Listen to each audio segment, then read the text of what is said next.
Bonjour à toutes et à tous. La vidéo d'aujourd'hui, qui sera en ligne pour le jeudi 2 avril 2020, c'est une vidéo sur la date, comme promis. Alors, dans un premier temps, il y aura. Alors là, je parle à mes élèves de 6e, et cette vidéo s'adresse à qui veut. Elle sera aussi sur la partie publique de mon blog. Mais en tout cas, je précise juste pour mes élèves de 6e qu'il y a une partie, donc c'est de la révision, la date vous la connaissez déjà, une partie, 1 heure de travail sur la date, voilà, les révisions de ce qu'on a déjà fait. Et la deuxième partie, on ira un peu plus loin dans l'expression du temps, d'autres finesses sur la date, comment est-ce qu'on comptait la date avant le 21e siècle, il y avait une petite différence, pour dire une date de naissance pour les gens qui ont plus de 20 ans, comment est-ce qu'on dit la date aux États-Unis, comment est-ce qu'on parle des saisons, ça, ce serait une deuxième heure de travail. Donc, dans un premier temps, 1 heure de travail sur la date, comment est-ce qu'on dit la date au Royaume-Uni en 2020, et ensuite de ça, un approfondissement en deuxième partie. Voilà. Donc, premièrement, la date. Bon, la première des choses à faire, à savoir faire, bien sûr, pour savoir dire la date, c'est savoir dire les jours de la semaine et les mois de l'année. Donc, généralement, on les connaît, c'est bien de réviser, et c'est bien d'être bien sûr de l'orthographe et de la prononciation. Donc, voilà, je vais reprendre mon ardoise magique. On note qu'en anglais, les jours de la semaine et les mois de l'année prennent toujours une majuscule, ce qui n'est pas le cas en français. Aujourd'hui, si j'ai dit en français aujourd'hui, nous sommes jeudi, jeudi, pas de majuscule. Nous sommes en avril, avril, pas de majuscule. En anglais, si je dis today's Thursday, majuscule à Thursday, this is the 2nd of April, majuscule à avril. Attention, si on met une majuscule qui n'est pas justifiée, parce qu'on n'est pas au début de l'année, au début de la phrase, pardon, en français, c'est une faute d'orthographe. Elle est fréquente, c'est pour ça que j'insiste là-dessus. Attention à la prononciation des jours et attention à l'accent tonique. L'accent tonique tombe toujours dans les jours de la semaine sur la première syllabe, donc c'est facile. Voilà. Je rappelle que vous avez dans la description de la vidéo et sur mon blog le PDF qui va avec cette leçon. Donc ça peut simplifier les choses aussi si avant d'aller plus loin, vous imprimez le PDF. Alors, vous prononcez après moi, comme je respecte la tradition et je commence par le dimanche en fait. Traditionnellement, hein, on considère que le dimanche est le jour de la semaine, c'est une tradition qui est encore assez vive dans les pays anglophones. Alors, vous répétez après moi. Sunday, Monday, Tuesday, Wednesday, Thursday, Friday, Saturday. Attention, le mercredi, Wednesday. Souvent, on se trompe aussi sur la prononciation du jeudi, Thursday. Et pas first day qui voudrait dire premier jour, hein. Mais c'est Thursday qui n'est pas du tout le premier jour de la semaine, qu'on commence par le dimanche ou par le lundi. Thursday. Alors on reprend tout ça. Sunday, Monday, Tuesday, Wednesday, Thursday, Friday, Saturday. Alors, pour les mois de l'année, j'ai divisé donc l'année, on va les revoir donc les mois de l'année en fonction des 4 trimestres, puisque comme chacun sait, l'année est divisée en 4 trimestres. January, February, March. Répétez après moi. January, February, March. Deuxième trimestre. Avec des effets spéciaux de fou, hein. Vous voyez que l'ardoise s'est réécrite toute seule, hein, à côté de Mr. Murray. Monsieur Spielberg peut aller, le grand spécialiste, hein, des effets spéciaux historiquement, peut aller se rhabiller. Alors, deuxième trimestre, April, May, June. Pas April, April. On répète, April, May, June. Attention ensuite au troisième trimestre, les accents toniques, la prononciation, ça commence à se corser un petit peu. July, August, September. J'en ai entendu dire quelques dizaines quand même, j'en ai entendu quelques dizaines dire Auguste, mais c'est pas ça du tout. Alors on reprend. July, August, September, August, September. Ce n'est pas September, le son en n'existe pas en anglais, les nasales n'existent pas en anglais, et le son re, comme je vous l'ai dit déjà plusieurs fois, n'existe qu'en français. C'est quelque chose d'unique sur la planète. September. Alors les Américains prononceront quelque chose comme September. On prononce le R à la fin d'un mot aux États-Unis, pas en Angleterre. Donc moi je vous enseigne l'anglais britannique comme vous le savez, autant que faire se peut. September. On reprend avec les accents toniques. July, August, September, July, August, September. Voilà. Donc là, il n'y a pas d'effets spéciaux cette fois. October, on va faire attention à la diphtongue October, November et December. Et on va faire aussi attention à l'accent tonique, à chaque mot. October, November, December. Accent tonique, la prononciation du R, les diphtongues, on fait attention à tout ça.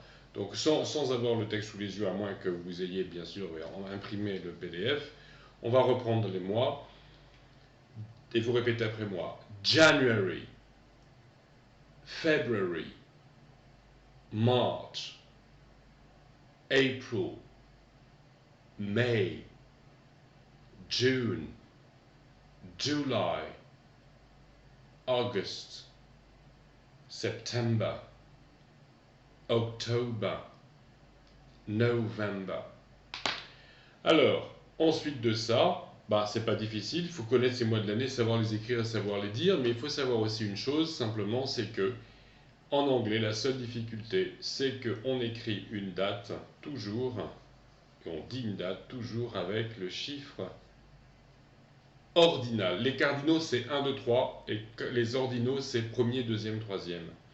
Le jour où j'enregistre cette vidéo, c'est le mercredi 1er avril. Et le jour où je vais la mettre en ligne, ce sera le jeudi 2 avril. On passe du 1er, donc c'est un chiffre ordinal, au 2, 3, 4. Tout le reste du mois, c'est avec les chiffres cardinaux. En anglais, ce sont toujours les chiffres ordinaux.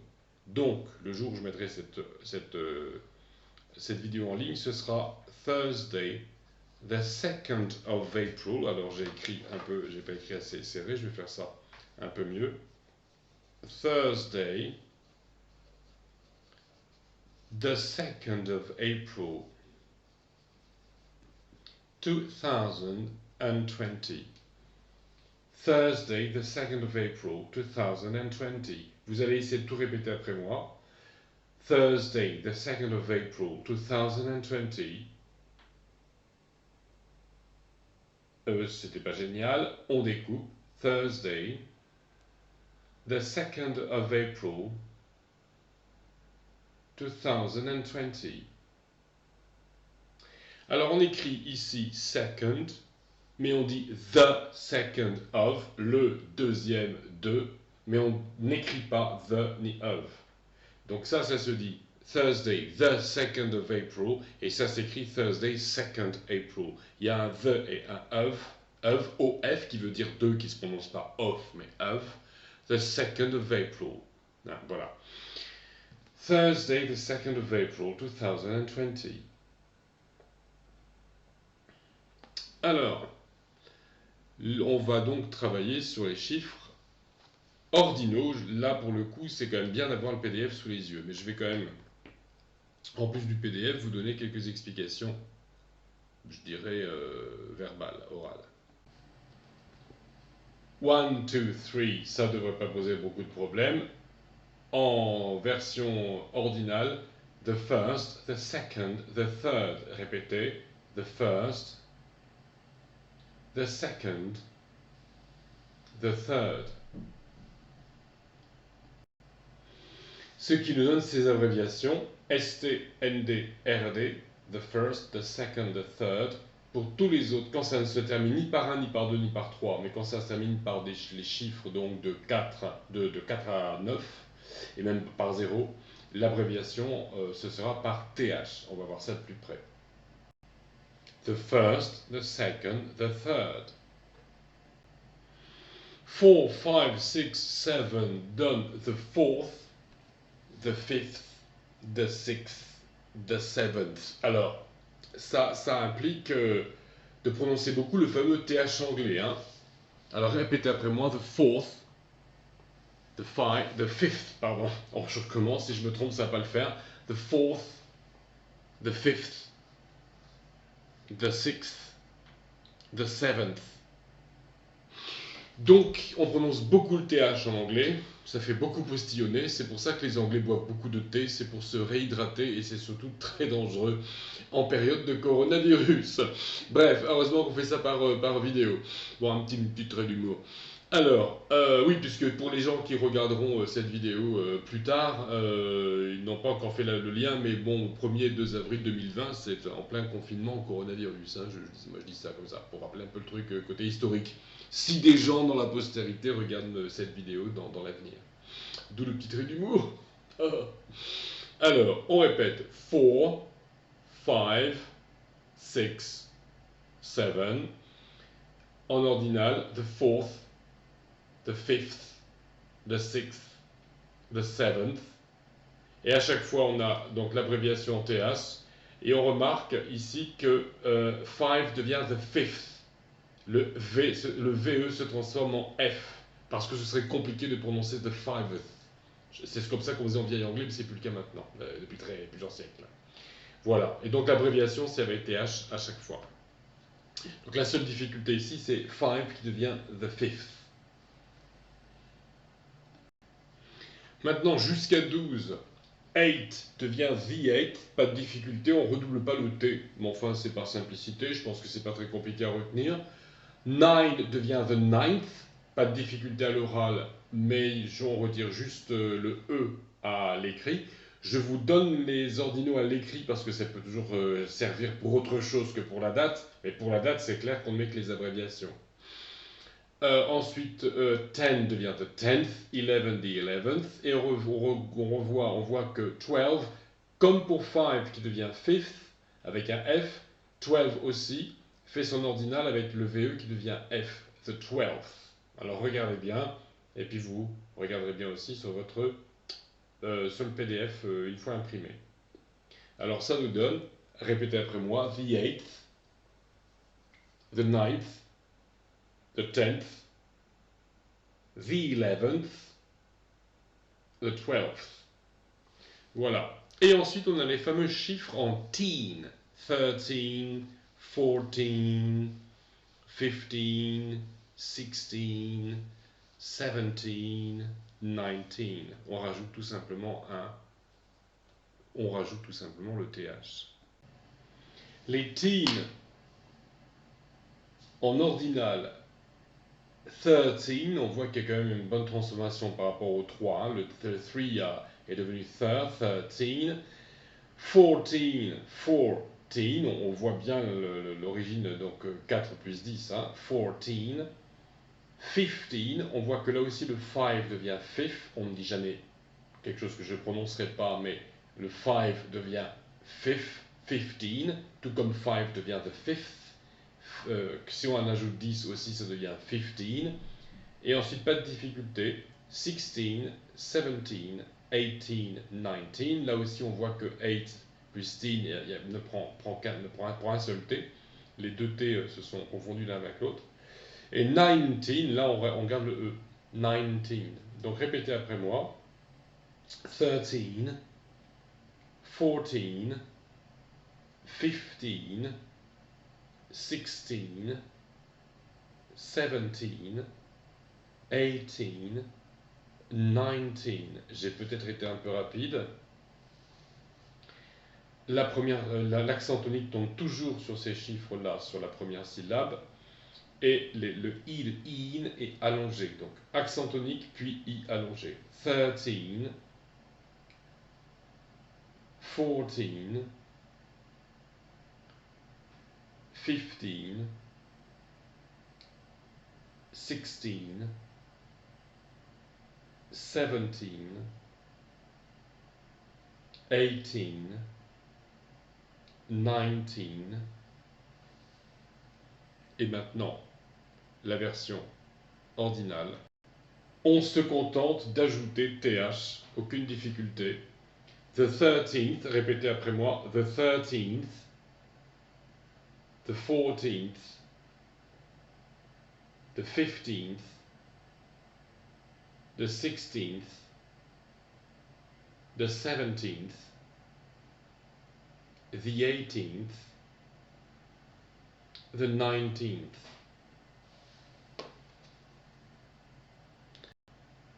Notez que le the devant une voyelle devient the 18th. Voilà. Alors là, avec les vingtaines, on aura moins de difficultés. Juste, en fait, avec les vingtaines, je veux dire de 21 à 29, on recommence le cycle, mais je vais quand même juste vous montrer comment ça se passe avec 20 et 30. Donc, les toutes petites choses sur la prononciation.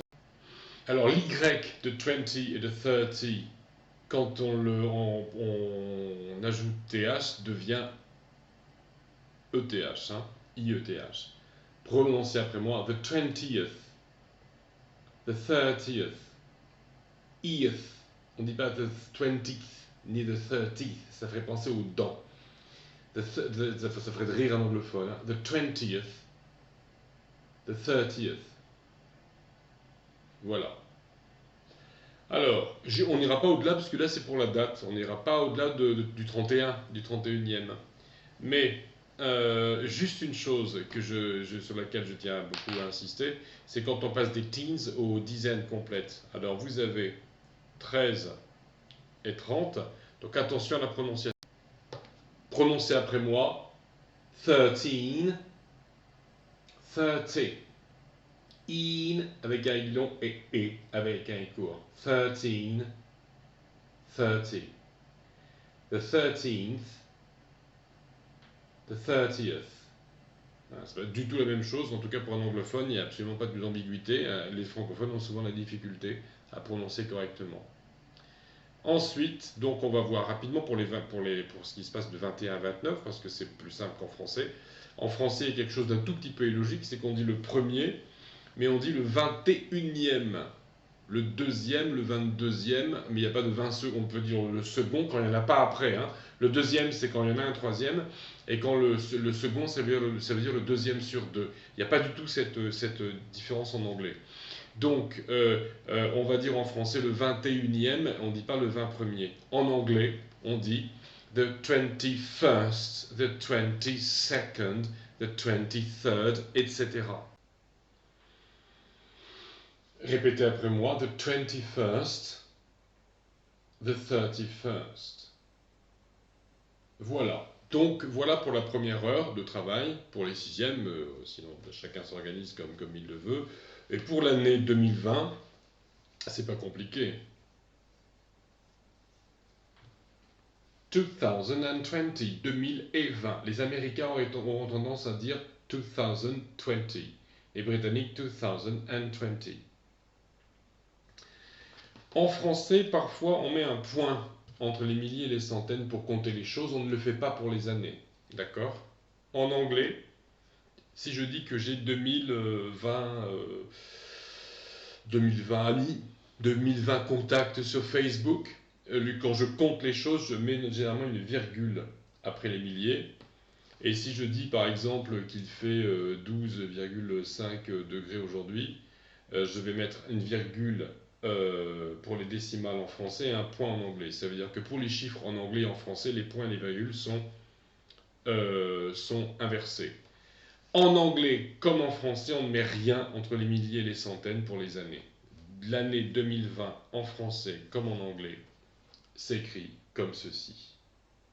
Voilà pour la première heure. Deuxième heure maintenant. Alors vous pourrez revenir plus tard sur la vidéo à 19 minutes et 50 secondes pour la deuxième partie. On va aller un peu pinailler, un peu en profondeur. Pour mes élèves de 6e, ça correspond donc au cours de téléenseignement du vendredi 3 avril. 20 minutes même. Voilà, nous sommes à 20 minutes. Bonjour pour ceux qui sont de retour. Hello, good morning or good afternoon. Si vous revenez, si vous nous rejoignez. Donc on va aller un peu plus loin sur la date et l'expression du temps, mais l'expression de la date en anglais pour cette deuxième partie. Alors, je vous l'avais dit, il y a une façon différente de compter, de dire la date en anglais. Alors, pour les anglais, il y a même plusieurs façons de dire la date. Moi, je vous en enseigne deux là, mais en fait, c'est vrai qu'après, il y a des abréviations, il y a des choses un peu différentes. On va pas se casser la tête. Comment dit-on la date aux États-Unis? Alors, avec un beau drapeau britannique, je vous rappelle que la date du vendredi 3 avril 2020 se dit Friday, the 3rd of April 2020. Et je vous demande de répéter après moi, petit à petit, Friday, the 3rd of April 2020. Je vais dire toute la date, vous allez la répéter après moi, en entier. Friday, the 3rd of April 2020. Aux États-Unis, c'est un peu différent. Friday, April the 3rd, 2020. On met le chiffre après le mois. Et on aura tendance à dire 2020 au lieu de 2020. Répétez après moi. Friday, the 3rd of April, 2020. Je crois que je me suis trompé. Je reprends. Friday, April the 3rd, 2020. On reprend. Je vais reprendre, vous allez reprendre après moi. Friday, April the 3rd, 2020. Friday, April. Je n'ai pas l'habitude de parler l'anglais américain. On recommence.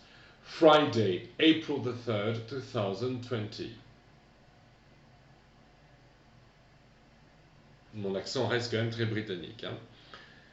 Alors, 2020 devient 2020 aux États-Unis plus tôt. Alors, il y a une petite chose aussi qu'il faut que vous appreniez.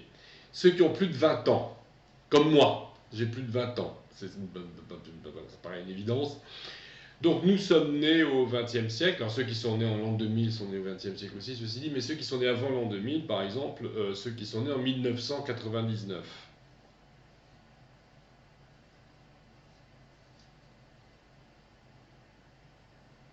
Voilà. Si j'ai 1999 amis, je dirais I've got 1999 friends, et ça va s'écrire comme ça, je peux mettre une virgule après le 1.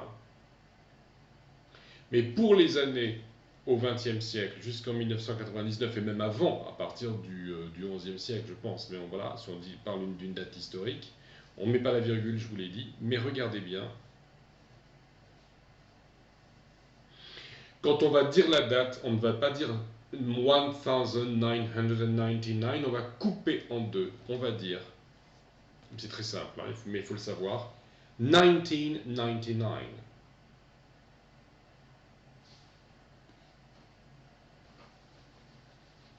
1999. Moi qui vous parle, je suis né en 1967. Ça fait 1967. Répétez après moi, 1967. Voilà, 1967. Et ainsi de suite. Hein. Si par exemple on a 1492 euros dans son porte-monnaie, ça commence à faire beaucoup, c'est dangereux, faut pas se le faire piquer, on dira, alors d'ailleurs on met le symbole pour la monnaie devant en anglais, 1592 euros.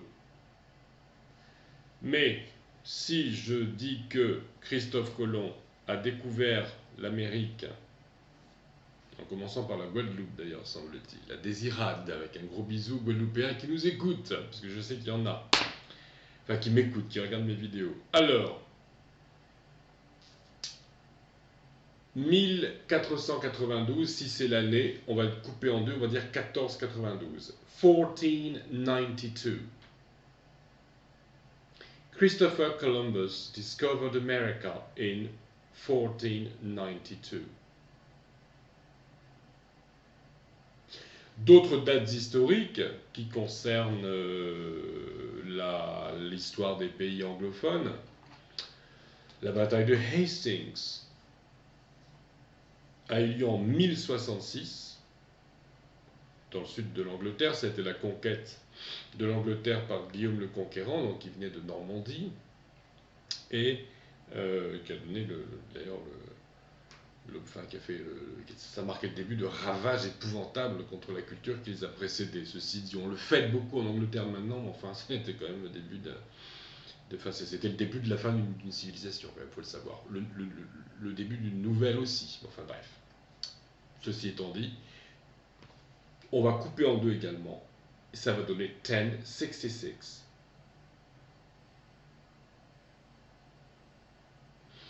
Voilà. Alors avant aussi, hein, avant également, quand c'était à 3 chiffres, par exemple la ville de Dublin a été fondée par les Vikings en 988, on va dire 988. Voilà, 988. On coupe entre les centaines et les dizaines. Mais ça, il faut le savoir parce que c'est vrai que voilà, si on donne une année et qu'on dit 1999, d'ailleurs c'est long, c'est compliqué, et puis c'est pas du tout comme ça, c'est pas du tout conforme à l'usage. Une petite explication maintenant pour parler du verbe naître, si je veux dire ma date de naissance. C'est le verbe en anglais be born. D'accord? Alors, c'est pas vraiment be plus born, enfin c'est be plus born grammaticalement, mais déjà born, on peut pas l'utiliser tout seul. Hein. Donc si je dis je suis né, alors après ça je donne mon lieu, ma date de naissance, I was born.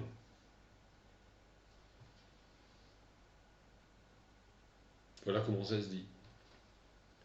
She was born. They were born, c'est le verbe être prétérit, on est censé connaître. Enfin, on est censé connaître. Non. D'ailleurs, les élèves de 6e ne sont pas censés connaître le prétérit. Donc on va réviser un peu ça. Enfin, on va apprendre pour pouvoir parler de la naissance. Cette deuxième heure là sur cette vidéo, c'est vrai que c'est un petit peu en dehors des clous. Hein. On va un petit peu plus loin dans l'enseignement.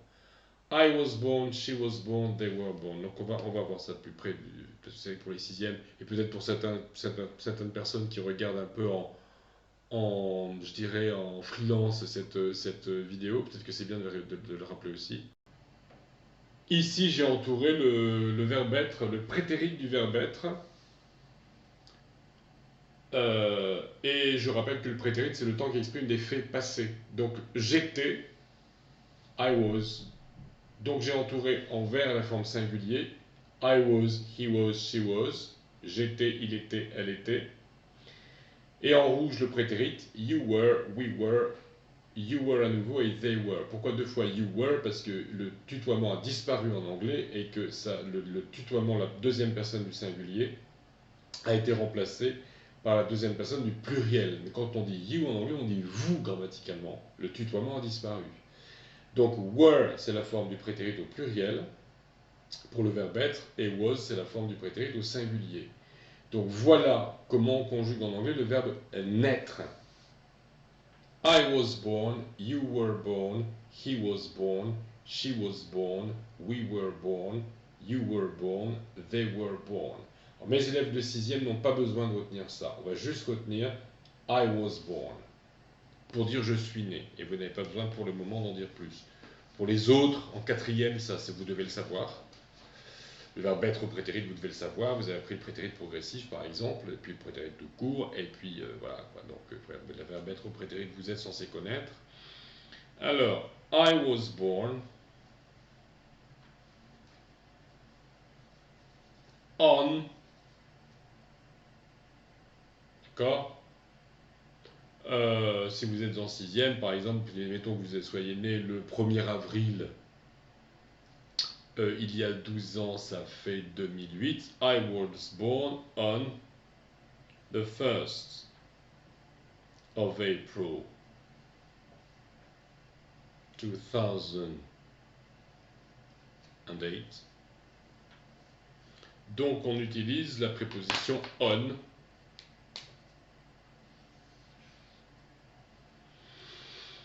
devant une date complète. I was born on the 1st of April 2008. Voilà. Si vous devez parler uniquement de l'année,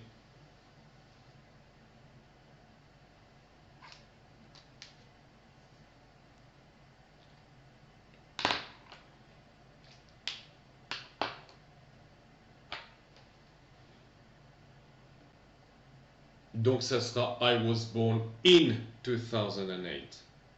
In devant une année et in devant un mois. D'accord? I was born in April. I was born in 2008. Mais avec une date complète. I was born on the 1st of April 2008. D'accord? Moi je suis né le jeudi 25 mai 1967. I was born on Thursday. Ou bien I was born on Thursday, the 25th of May 1967. Et donc du coup, si je dis je suis né en 1967, I was born in 1967, I was born in May 1967. Voilà. Donc ça sera une séance un peu courte pour mes élèves de 6e. Retenez juste comment vous devez dire je suis né le. Et puis retenez quand même un petit peu quand même aussi comment, enfin retenez comment on doit dire une date en anglais américain. Parce que certains profs mettent la date au tableau en anglais américain. Ça sera peut-être certainement jusqu'à ce que vous soyez en terminale. Il y aura certainement des profs qui utiliseront la date américaine. Donc ne soyez pas surpris parce que moi j'utilise la date britannique. Beaucoup de profs utilisent la date américaine. Donc vous ne devez pas être surpris par ça. Et puis vous devez être capable de dire I was born on. Voilà. Donc nous nous retrouvons lundi prochain pour une prochaine vidéo. Le 6 avril 2020, si je compte bien, là je parle en temps réel donc à mes élèves. Et puis sinon, tout un chacun sait comment me contacter pour poser des questions, ne serait-ce qu'un commentaire sur cette vidéo, ou que sais-je. Mes élèves en tout cas ont mon adresse directe pour me contacter. Et puis donc mes vidéos spectateurs habituels également. Voilà, j'espère que tout cela vous aura été utile. Je vous fais un gros bisou à toutes et à tous. Et puis n'hésitez pas à lâcher vos coms, à pousser vers le haut. Voilà. Allez, goodbye, goodbye, goodbye. Bon courage, alors en temps réel toujours pour ceux qui regardent ma vidéo au moment où je la poste ou dans les jours qui vont venir. Donc mes élèves et les autres, bon courage pour le confinement. Bon confinement, comme me disent certains. Happy quarantine en anglais. Goodbye.